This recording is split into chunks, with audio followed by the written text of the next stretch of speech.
Hey guys, it's Jenny. Welcome back to the Crafting Bookworm. I think today we're going to do a tag.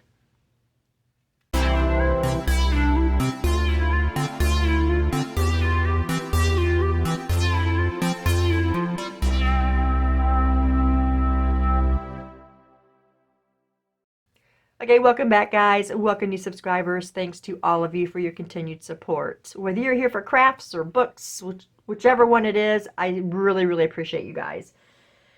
So, I have done a lot of tags over the years, and most of them have been book tags. I did one crafting tag. I was tagged by Stephanie over at Coffee Paper Scissors, and this was a tag collaboration where you made however many tags you wanted to. But I wanted a tag where we answer questions. Questions about our journey through this amazing world of journals. So I made an original tag. And I want to get this, I want to spread it around because I feel like this is going to help us to really get to know other members of this community, because this community is simply amazing. I have talked to a lot of wonderful, awesome people, and it's growing and it's just amazing. I love being a part of this community. So I wanted to do this so we could get to know one another a little bit better. Okay, but there's a twist to this. While you're answering these tag questions, I want you to do something that has to do with crafting while you're talking to us. Whether you want to craft something or work in a journal or, whatever. Anything that's related to crafting. So what I'm going to do, let me get my little stack here, is I am going to be cutting out journal cards, tags, that kind of stuff. These come from Pixie Tail Treasury. I've been saying treasures this whole time. It's treasury. This is going to be part of a journal that's going to be part of a new series that I'll be doing. And so I figure what better way to what better way to get through this than, associate it with this tag. So let's get going, okay? All right, so the first question of this is, when did you start making journals? I first started making journals in October of 2022. So it's been over a year now, and I've really been enjoying it. Also, show your first journal. Okay, I'm going to show you my very first journal. Now, I did rebind this, but that's the only thing that changed. This is my first journal, the very first journal I ever made. When I first made it, I used cardstock. I used cardstock, and that was my cover. And it had like a little 1/4-inch spine. And this is my only really official junk journal, I think. I don't even call my journals junk journals now because, they're not. I don't use any junk in my house really to make them. Most of the products I've bought, so I don't call them junk journals. Anyway, this was a bookmark journal, and it's all my happy mail from viewers, cards for my birthday or Mother's Day from my children. All that stuff is in this. I had it all in a memory box, and it was just sitting there. And when I first started to learn about journals, that's what I made. It's a bookmark journal, so it holds all my bookmarks because I have a ton of bookmarks. I used to make bookmarks constantly. So I started in October. My first journal was completed in November 4th. And I was very proud of that journal, no matter what materials I used. Because when I started, all I had was one scrapbook paper of fall scrapbook paper of cardstock. That's all I started with. And of course, you have your scissors and glue.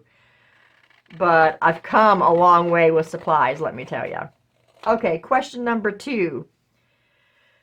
Did someone inspire you to start making journals? If so, who?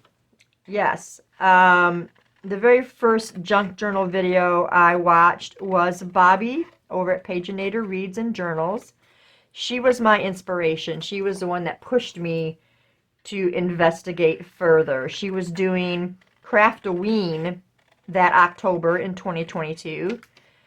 And I simply got enthralled, and I wanted to know Why? What's the purpose of a junk journal?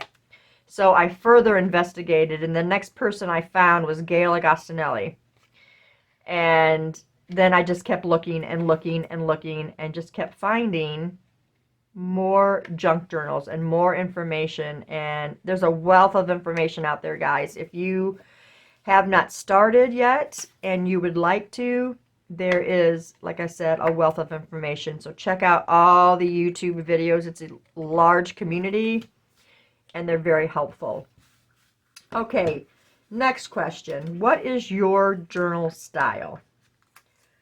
Well, my journal style is, I like kits. I like a clean, multi-purpose journal. It's got to have a purpose for me. It's got to be a space to journal.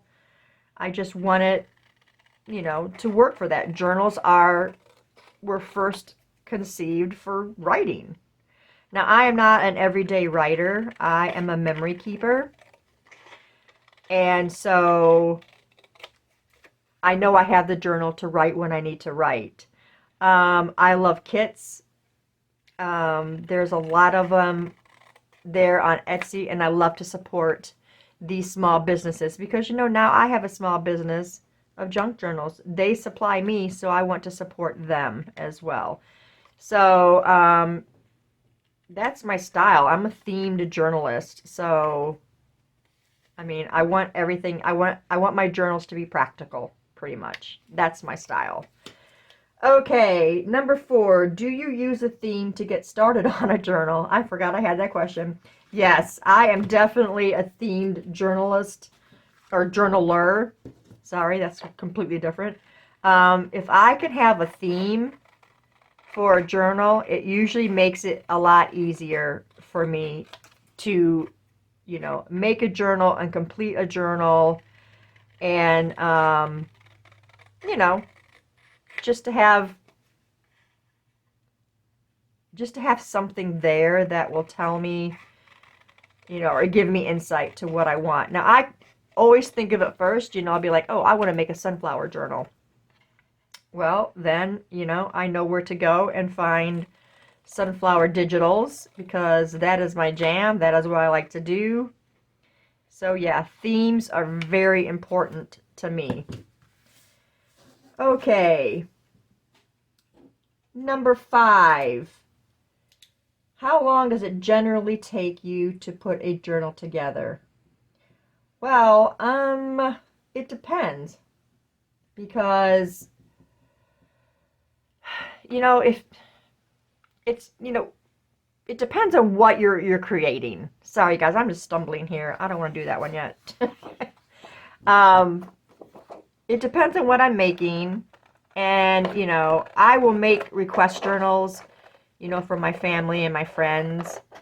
And I should be using my slicer for this, and whatever specifications they have, if they want a large journal made, or if I'm making a large journal in general, it's definitely going to take me longer. I have learned right now in this process that I don't have to put something on every single page.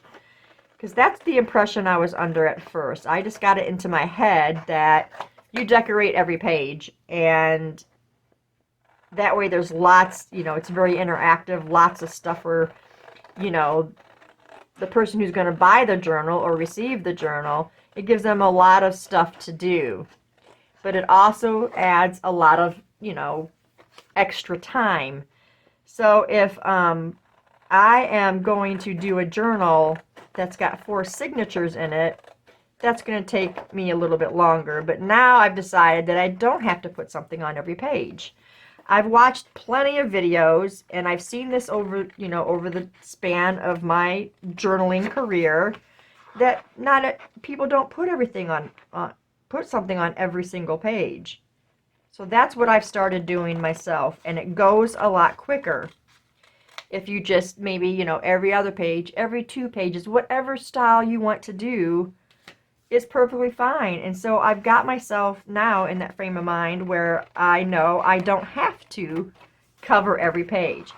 And it gives the person who's receiving the journal a little bit of space to have some fun too. So now my time is cut down. I mean, it was taking me a month and a half, a month, you know, to do these journals because I was covering every page. Now it's taking me about 2 weeks to complete, you know, a journal that's to go to somebody or is going to be put in my Etsy shop or what have you.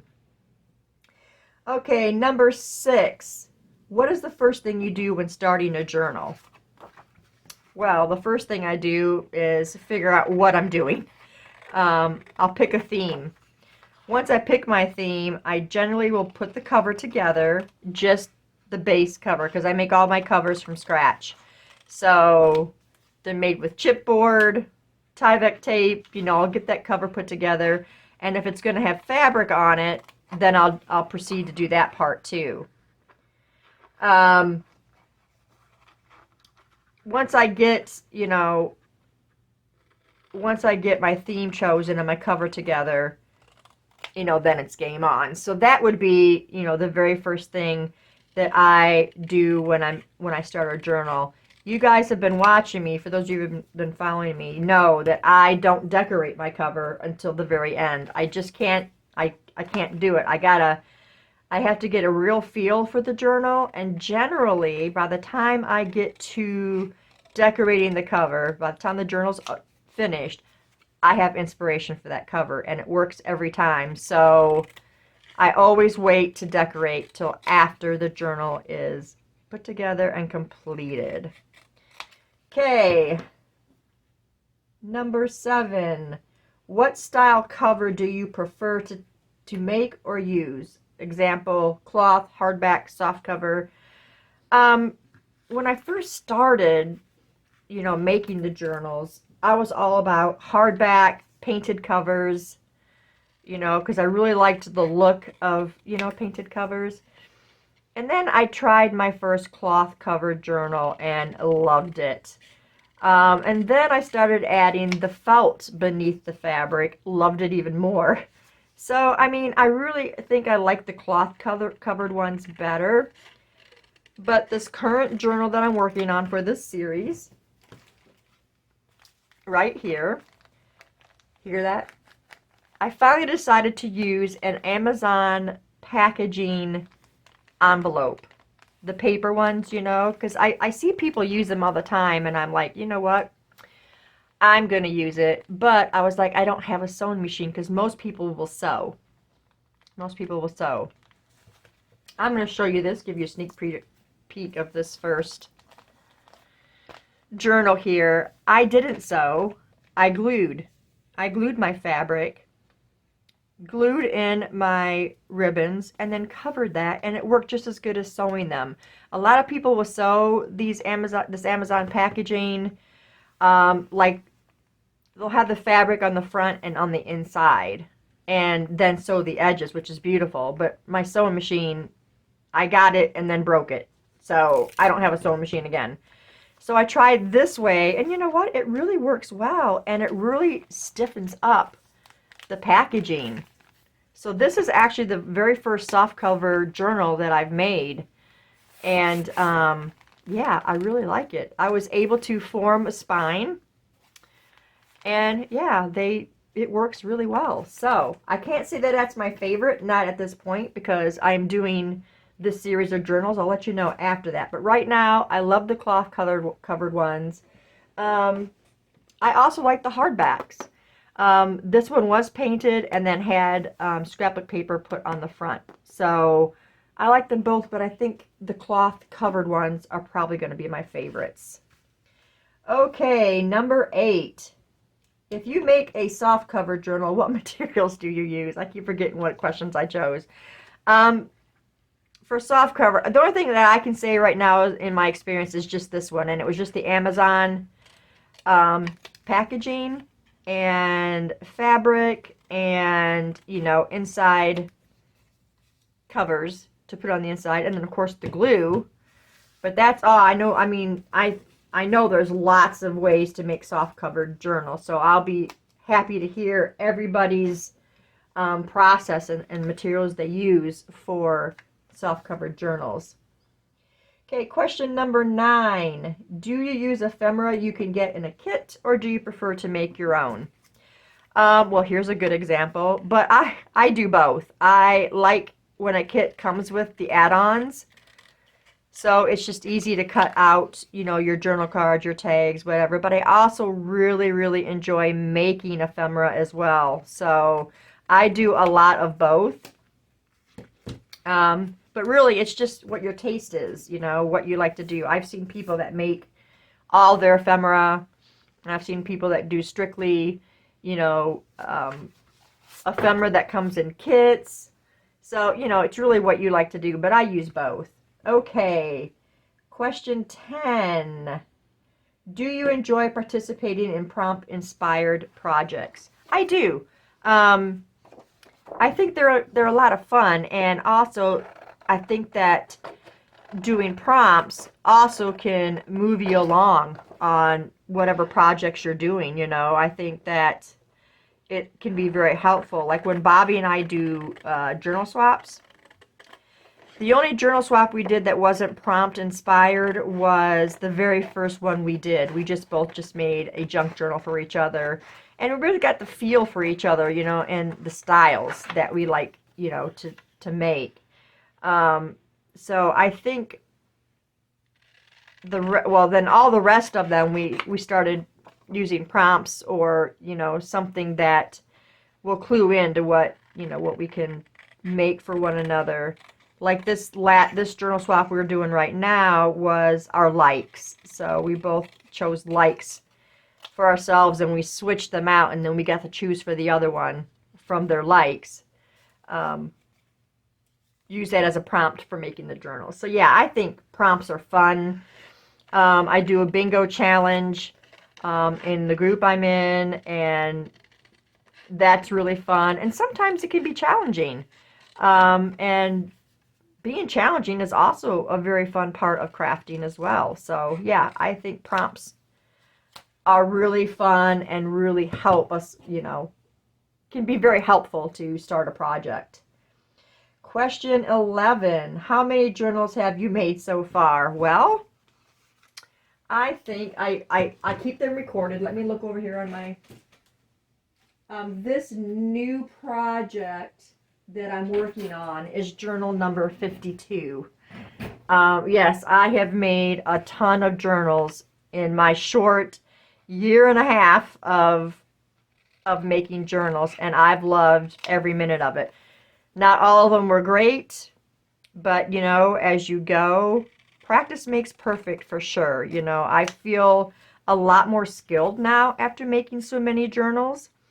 And it's fun also to go back and watch some of my old videos and see, how I was doing things, and how my journals, were turning out. Like the ones that I've sold, I'll go back and view those, and I don't remember what I did in that, and I can go watch the flip through and be reminded. So yeah, 52. I'm on journal number 52 right now.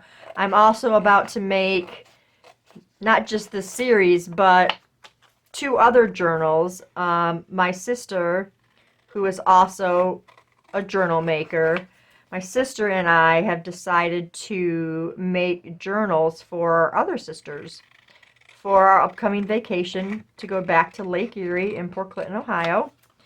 And we're doing that every year now because I'm in Texas and my family is clear over in Ohio and Indiana, and I don't get to see them.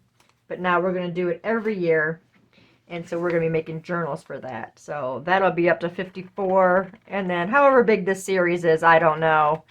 But they do take time. Like I said, now that I do less on the pages, it's, easier for me to get through a journal. I feel like my older journals, the ones in my just starting out, didn't take me, as long because they weren't, I don't feel like they were put together as well, and I feel like the journals I make for myself, I don't take as much time. I don't know. Maybe that's just me.